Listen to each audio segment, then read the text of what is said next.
بسم اللہ الرحمن الرحیم۔ السلام علیکم ورحمۃ اللہ وبرکاتہ۔ میں زبیر خان ہوں اور آپ میرا وی لاگ دیکھ رہے ہیں۔ جو انگریز افسران ہندوستان میں ملازمت کرنے کے بعد واپس انگلینڈ جاتے تھے انہیں وہاں پبلک پوسٹ کی ذمہ داری نہیں دی جاتی تھی۔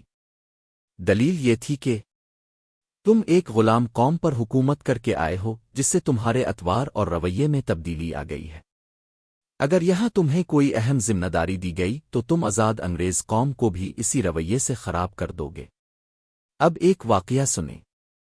ایک انگریز خاتون جس کا شوہر برطانوی دور میں پاک و ہند میں سول سروس کا آفیسر تھا نے اپنی زندگی کے کئی سال ہندوستان کے مختلف علاقوں میں گزارے۔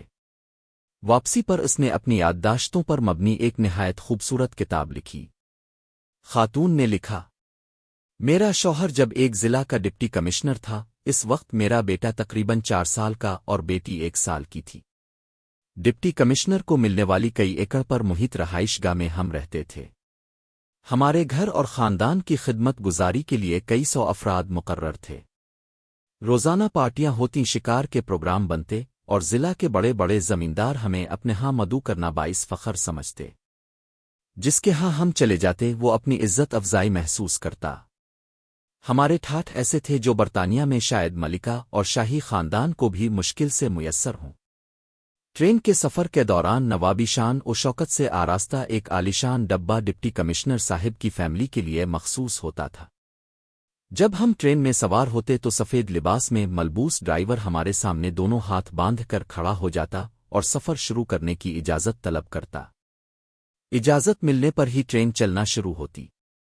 ایک بار ایسا ہوا کہ ہم سفر کے لیے ٹرین میں بیٹھے تو روایت کے مطابق ڈرائیور نے حاضر ہو کر اجازت طلب کی۔ اس سے پہلے کہ میں بولتی میرا بیٹا جس کا موڈ کسی وجہ سے خراب تھا بول اٹھا، ٹرین نہیں چلانی۔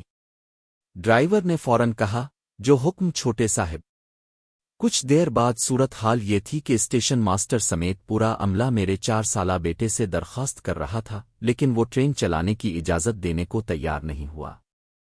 بالآخر بڑی مشکل سے میں نے کئی چاکلیٹس دینے کے وعدے پر بیٹے سے ٹرین چلوانے کی اجازت دلائی تو سفر کا آغاز ہوا۔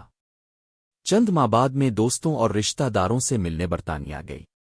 ہم بحری جہاز کے ذریعے لندن پہنچے۔ ہماری منزل ویلز کی ایک کاؤنٹی تھی جس کے لیے ہمیں ٹرین کا سفر کرنا تھا۔ بیٹی اور بیٹے کو اسٹیشن کے ایک بینچ پر بٹھا کر میں ٹکٹ لینے چلی گئی۔ قطار طویل ہونے کی وجہ سے خاصی دیر ہو گئی جس پر بیٹے کا موڈ خراب ہو گیا۔ جب ہم ٹرین میں بیٹھے تو عالیشان کمپاؤنڈ کے بجائے فرسٹ کلاس کی نشستیں دیکھ کر بیٹے نے ایک بار پھر ناراضگی کا اظہار کیا۔ وقت پر ٹرین نے وسل دی اور سفر شروع ہوا تو بیٹا باقاعدہ چیخنے لگا، یہ کیسا الو کا پٹھا ڈرائیور ہے؟ ہم سے اجازت لیے بغیر ہی اس نے ٹرین چلانا شروع کر دی ہے۔ میں پاپا سے کہہ کر اسے جوتے لگواہے گا۔ میرے لیے اسے سمجھانا مشکل ہو گیا کہ یہ اس کے والد کا ضلع نہیں بلکہ ایک آزاد ملک ہے۔ یہاں ڈپٹی کمشنر جیسے تیسرے درجے کے سرکاری ملازم تو کیا وزیر اعظم اور بادشاہ کو بھی یہ اختیار حاصل نہیں کہ اپنی انا کی تسکین کے لیے عوام کو خار کریں۔